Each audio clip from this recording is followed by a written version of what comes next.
여야 의원들의 뜨거운 정치 토론 여의도 펀치 시간입니다. 더불어민주당의 전재수 의원, 국민의힘 최형두 의원 나오셨습니다. 안녕하세요. 네, 반갑습니다. 안녕하십니까? 네, 오늘의 첫 번째 여의도 펀치 주제어 보고 오겠습니다.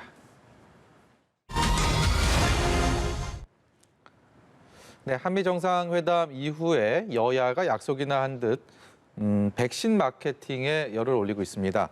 민주당은 한미 정상회담의 성과라고, 국민의힘은 국민의힘 의원들의 별도의 미국 방문이 효과를 거뒀다는 그런 입장을 내놓고 있는데요.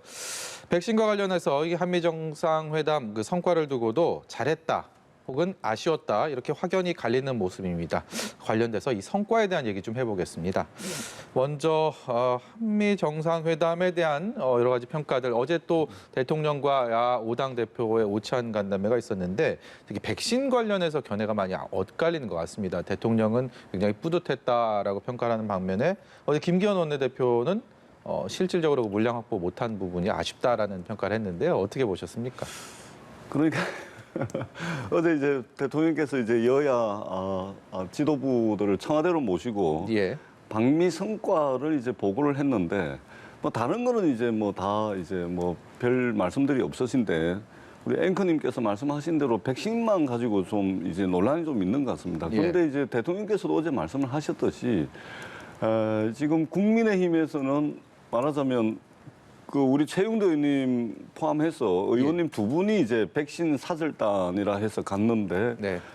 갔다 와서 이제 우리 한국군 장병들 백신을 맞게 된 것은 이제 국민의힘의 백신 사절단의 힘이고 그다음에 백신 소화를 못한 것은 문재인 정부의 무능이다 이제 이렇게 이제 평가를 하시는데 최영도 의원님 앞에 앉아 계셔서 조금 이제 말씀드리기가 좀 죄송하기도 하지만 그러나 이게 낄 때 껴야지 이게 낄 때 안 낄 때 그냥 막 가리지 않고 그냥 막 이렇게 하려고 하는 모습은 별로 좋아 보이지가 않습니다. 우리가 연말까지 지금 1억 9천만 회분의 백신을 확보를 한 거 아니겠습니까?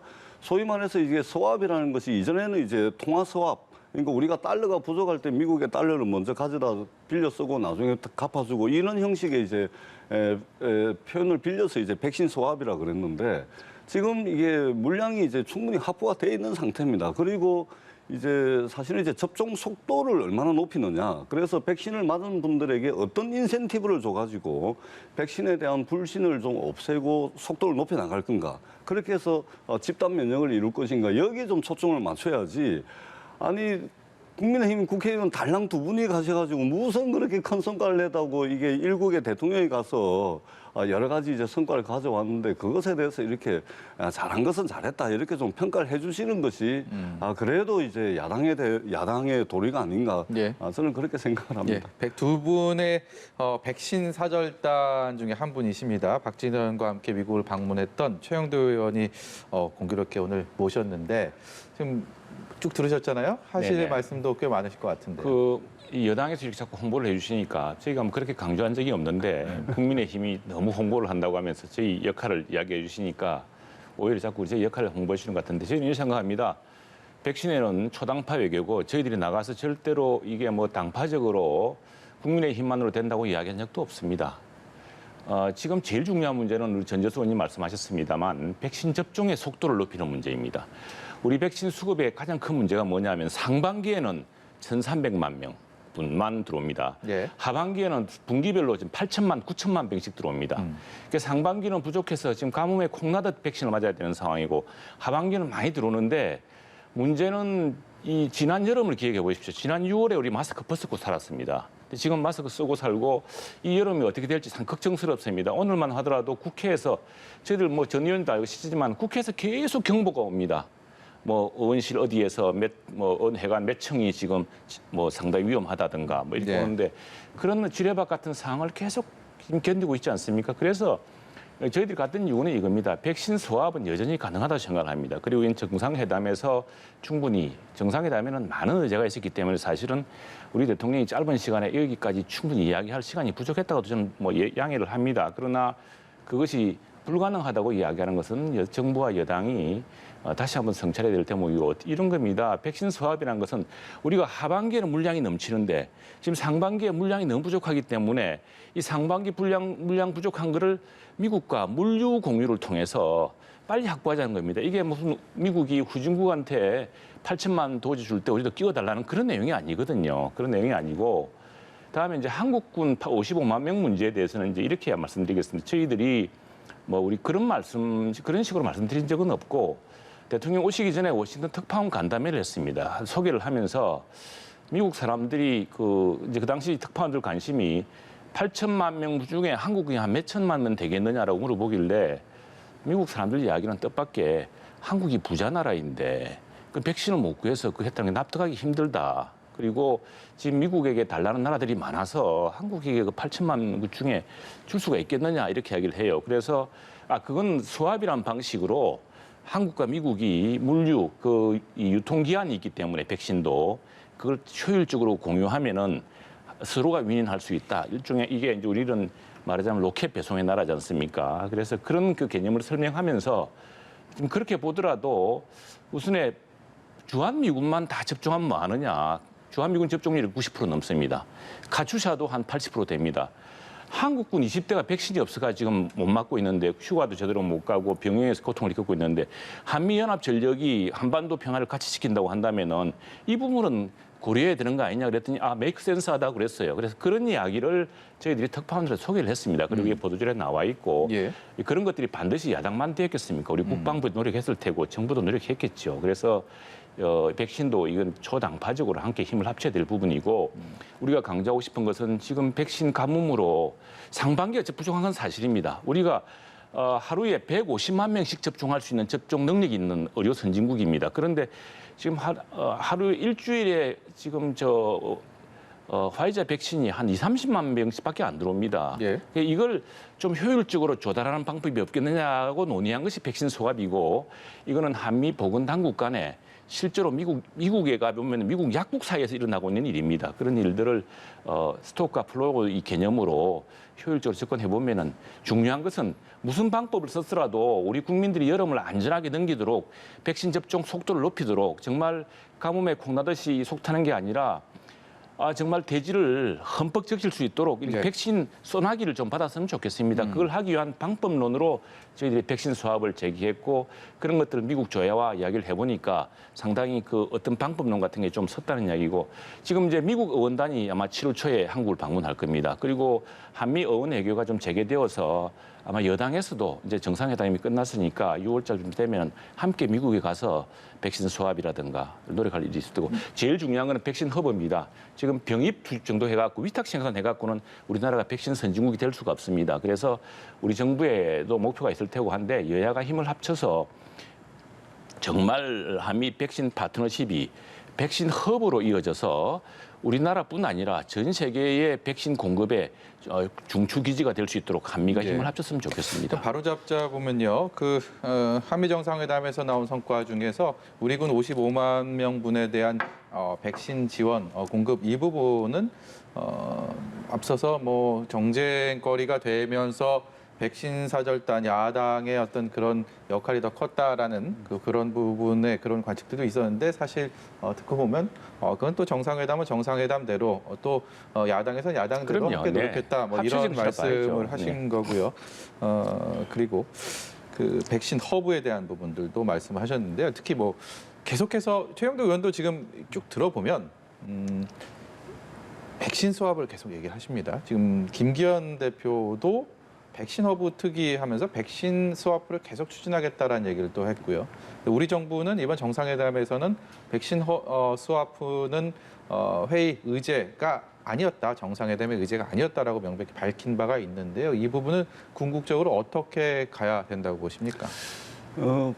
사실은 이제 미국 입장에서 보자면 이번에 이제 바이든 대통령께서 상당히 많이 이제 한미 정상회담을 하면서 양보한 부분들이 있습니다. 예를 들면은 대북 특별대사를 임명을 하는데 정상회담 기자회견 자리에서 바로 깜짝 발표를 하죠. 네. 굉장히 파격적인 것이죠. 그다음에 일본의 스가 총리가 미일 정상회담을 할 때 바이든 대통령의 영부인이신 질 바이든 여사를 서가 총리는 소개도 안 시켜주고 패스를 했지 않습니까?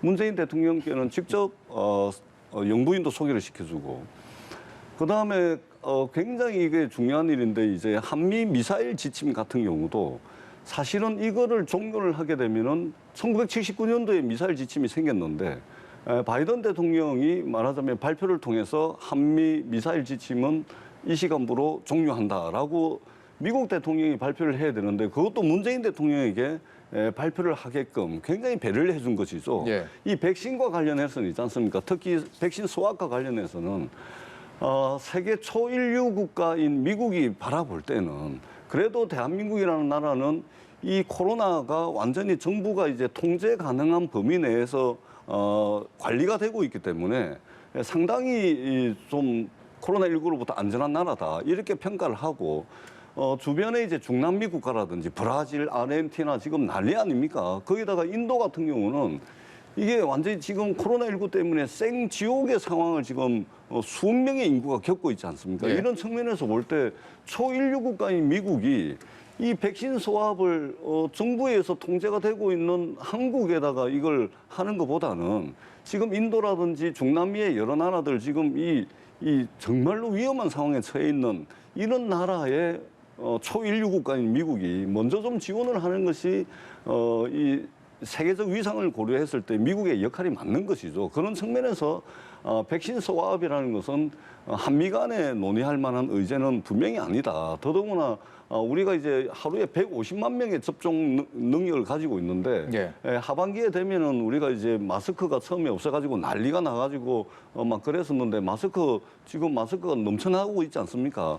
분명히 가을이 되고 이제 찬바람이 불기 시작하면 백신도 마스크처럼 될 겁니다. 그래서 우리가 차분히 이제 접종 계획을 잘 세워서 해 나가면 되는 것이지 지금 자꾸 이제 비본질적인 내용으로 백신 소합을 자꾸 말씀을 하시는데 이것은 한미 간에 논의할 만한 사항은 아니다. 그러나 미국이 또 양해를 해서 백신 소합도 가능하다면 그것은 저희들에게는 두말할 나위 없이 좋긴 한데 미국의 입장을 고려한다면 상당히 가능성이 낮은 것으로 저희들은 평가를 하고 있습니다. 예. 최영도 의원께 반론 기회를 좀 드릴까요? 네, 근데 그러십시오. 저희가 예. 앞서서 쓴 시간 때문에 알겠습니다. 간단히 이야기하겠습니다. 이제 우리 전재수 의원님 말씀도 이해되는데 이게 백신 지원을 달라는 게 아닙니다. 그 8천만 명분은 백신 지원입니다. 그래서 우리 말을 저 사람들이 잘못 오해했을 수가 있어요. 정상회담에서. 정상회담 의제로 넣기는 부적절합니다. 그건 우리나라가 어떻게 백신 선진국가 그걸 달라 그럽니까? 오히려 후진국을 지원해야 될 그런 지위에 있는 나라인데. 그래서 이 백신 지원하고 백신 수합이란 말이 교환이라는 뜻입니다. 교환. 상반기에 우리가 부족하고 하반기 물량은 많으니까 미국이 여유분이 있으니까 여유분을 우리한테 이렇게 공유를 해주면은 우리는 하반기 물량을 미국에 바로 주어서 미국도 효율적으로 쓰도록 하자. 양국이 백신을 아주 효율적으로 관리하자는 이런 개념입니다. 그래서 뭐 아스트라제네카를 인도한테 6천만 분을 주고 이런 거랑 다른 것이고요. 우리가 백신을 수합할 그런 백신은 지금 국내에도 남아도는 아스트라제네카가 아니고 mRNA 백신입니다. 바로 화이자 모더나죠. 이 화이자 모더나가 왜 중요하냐면 지금 우리 사실은 백신은 무조건 맞아야 됩니다. 우리 백신은 후유증보다 백신의 효과가 훨씬 큽니다. 그래서 지금 정의연 청장 말씀처럼 백신은 저한테도 기회 주어지면 바로 맞겠습니다. 맞아야 되는데 다만 기저질환이 있는 사람이라든가 오늘 저한테 어떤 우리 지역의 인사가 문자로 보내왔는데 기저질환이 있는 분들이 걱정이 많다 이거예요. 그러면 백신의 선택권을 좀 주자.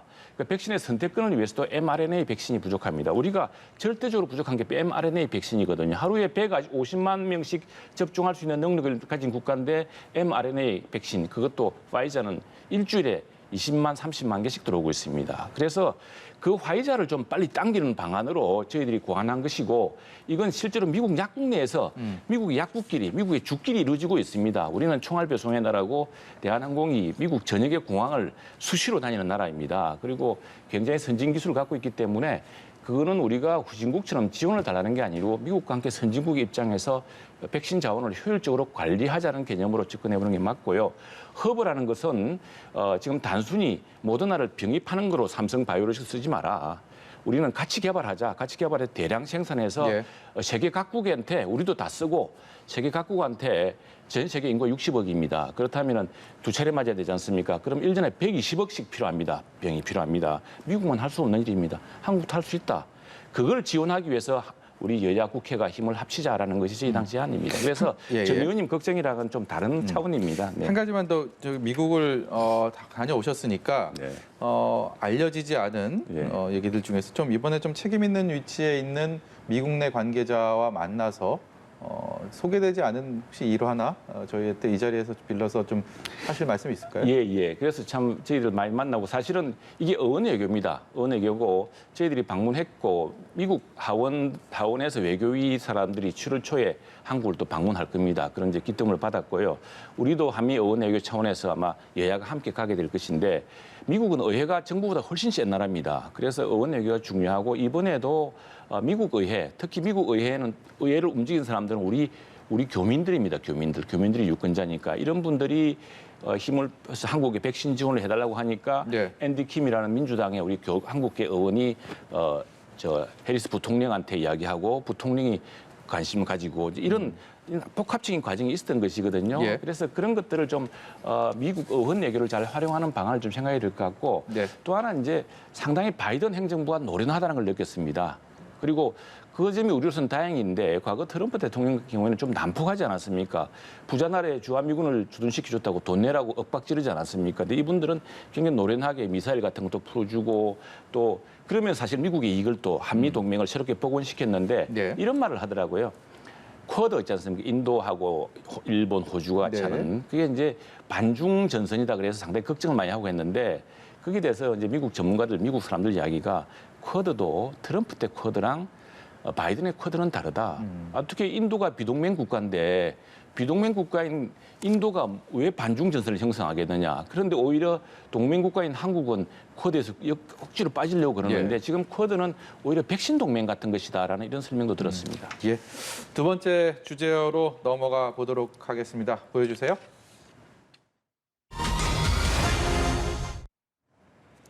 네, 어제 열린 김호수 검찰총장 후보자에 대한 인사청문회 우려했던 대로 파행했습니다. 문재인 대통령은 청문 보고서를 보내달라고 다시 국회에 요청을 했고요. 민주당은 이제 단독 채택 가능성도 배제하지 않고 있는 상황입니다.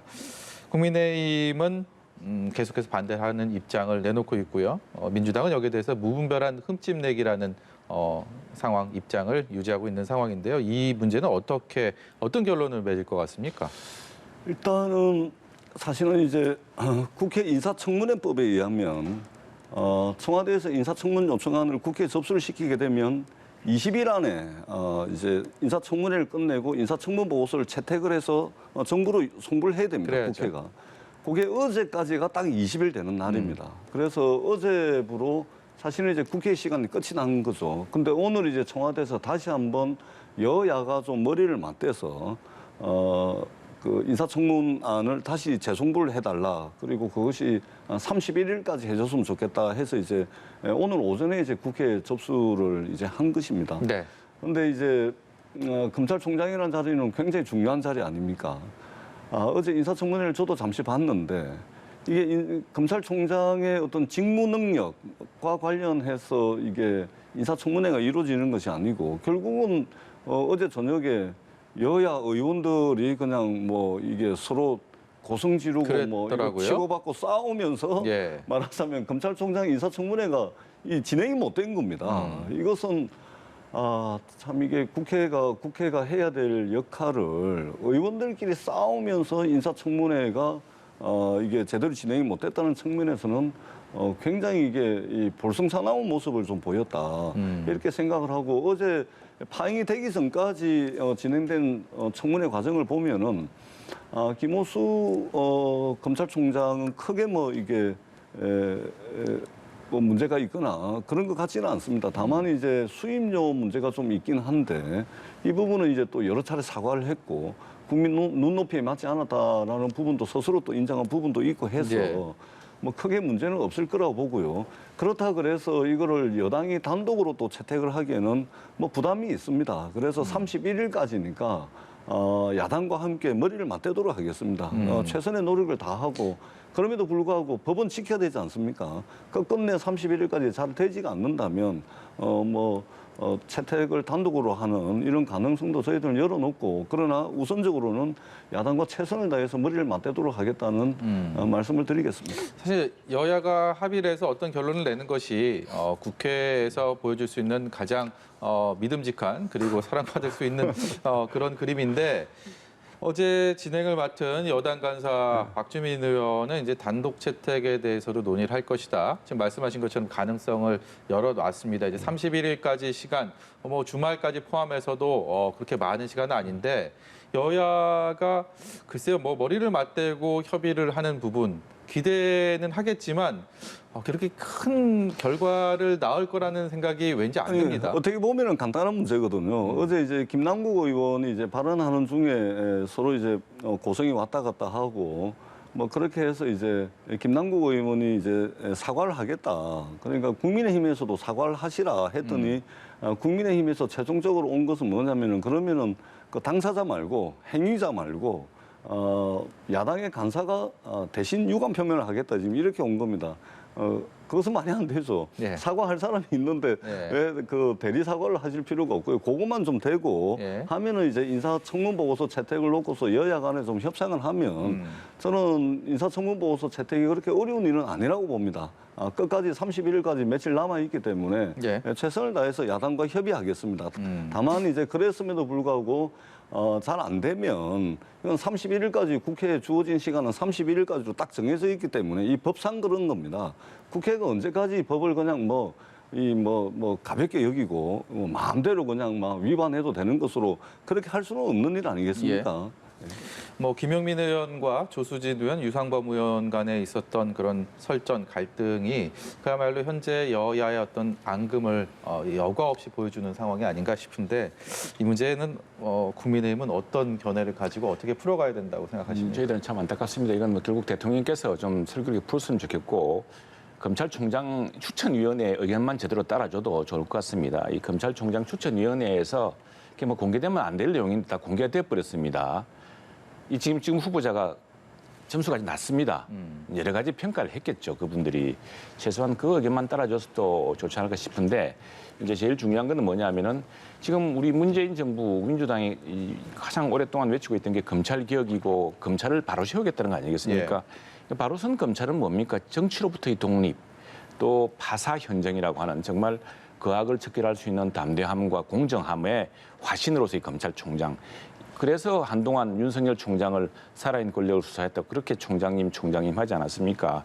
그런 총장을 해서 정말 검찰로 자리를 바로 세워주는 게 좋은데 오늘 아침 한겨레 신문 사설 보십시오. 라임 옵티머스 수사를 했던 사람이 이 변호사가 됐습니다. 어느 국민이 수긍하겠습니까? 이게 말하자면 유전무죄고 무전유죄고 그 전형적인 케이스지 않습니까? 그래서 한겨레 신문조차도 안타깝다고 했습니다. 그리고 또 하나 이분은 이제 모든 사건 지금 피의자입니다. 피의자. 그리고 피고인이 될지 모릅니다. 그 김학의 출국 사건이라든가 불법적인 혐의 때문에.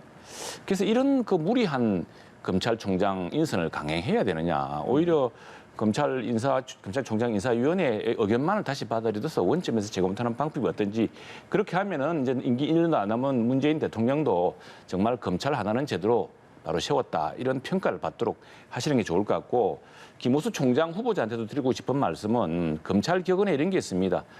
검사들은 혹시 이제 검자라는 말 때문에 검자는 그 칼이 아닙니다. 네. 검자 아닌데 그 검을 칼에 비유해서 무사는 겹불을 째지 않는다는 말이 있습니다. 그렇죠. 이 굴신하면 안 되는데 이분은 옛날에요. 언제입니까? 2009년 노무현 전 대통령 서거 직후에 검찰 내 올린 글을 보면은 그때는 또 노무현 대통령을 죽음에 이르게 했던 그 수사팀 잘했다고 하셨던 굴신의 모습을 자꾸 보여주신 분이에요. 그런 것들도 겹불을 째지 않는 모습이 맞지 않고 대통령께서도 그러시고 해서 좀 이건 정말 다시 정도로 돌아가면 좋겠다 생각합니다. 어제 인사청문회에서 또 한 명의 인물이 자주 거론이 됐습니다. 바로 이성윤 서울중앙지검장인데 이성윤 지검장은 잘 알려진 것처럼 현재 김학의 불법 출금 의혹 사건과 관련해서 피고인 신분입니다.